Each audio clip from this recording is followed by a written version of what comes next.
Hey guys, welcome back to my channel. Today I'm excited to try out a mascara. This is the Dior Diorshow Mascara.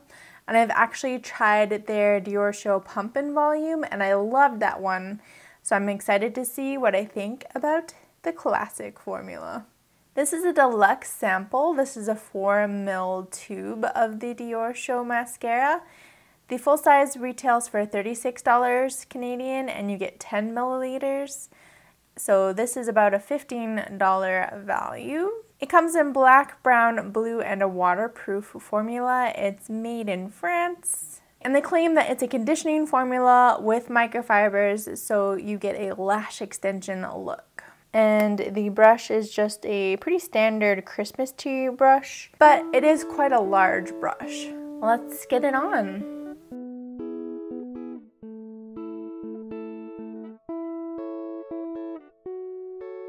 Alright, and here is a close-up, one eye with the mascara, one eye without. To me, this formula with one coat is like Ardell Wispies in a bottle.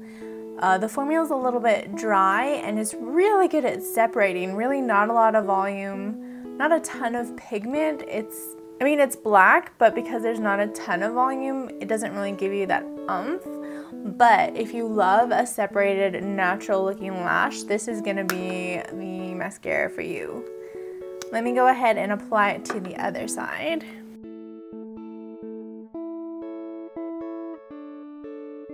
Alright, here is the other eye. A little bit of clumping on this side, but the formula is kind of cool in that you can really just keep brushing through your lashes and it will kind of help separate them and declump everything.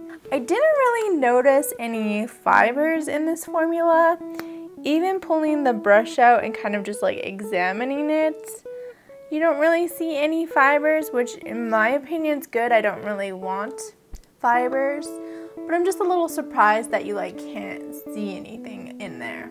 Because this is so subtle, I've actually found that I will go in for a second coat of mascara, which is something that I typically don't do. I really like to just throw on one coat and be done with it. But I think this formula really does benefit from that second coat, just to help thicken and build everything up. Alright, it does have a slight fragrance. It's kind of like roses, kind of reminds me of Lancome, whatever. I personally prefer a fragrance-free mascara, but that's kind of the game you play when you play with some of the luxury brands. The only other thing I'll say about the mascara is I find that it doesn't really curl your lashes super well. It more like kind of just like sticks them straight out, which might be a good thing, might be a bad thing depending on what you're going for. You could always curl your lashes to help get them standing straight up. And while from far away it's not really like a big oomph, up close your lashes will just look really beautiful and feathered. I really like the effect that this gives, although I don't think I like it as much as the Pump and Volume. But let's see how this wears for the next 12 hours before we jump to any final conclusions. Here we go.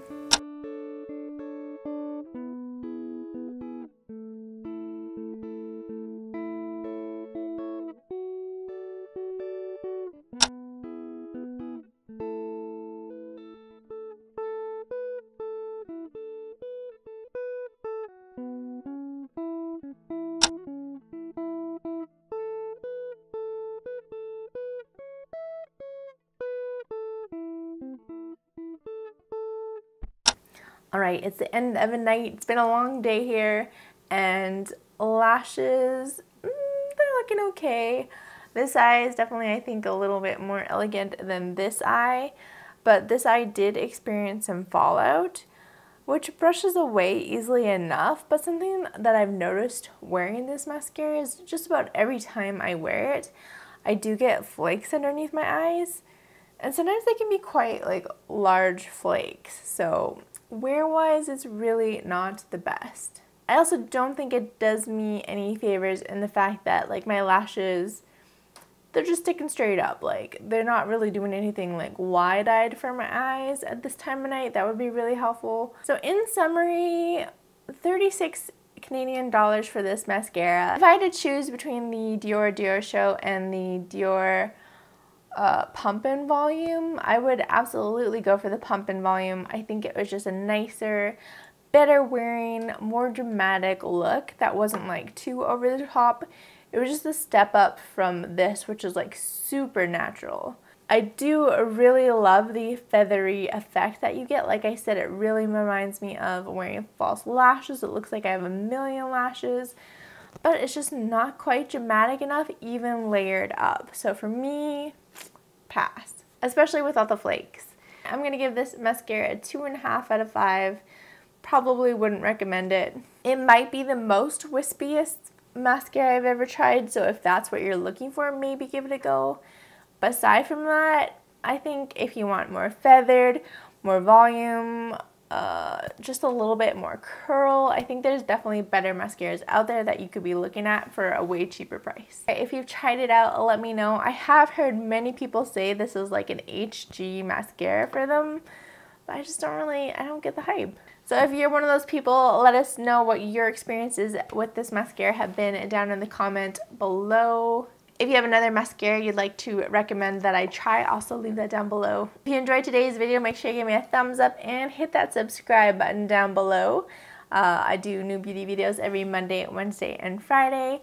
Huge shout out, of course, to my Patreon to help bring this content to everybody. I really appreciate your support, and I appreciate your support in watching and sharing. And with that, everybody, I will see you all in my next beauty video. Bye!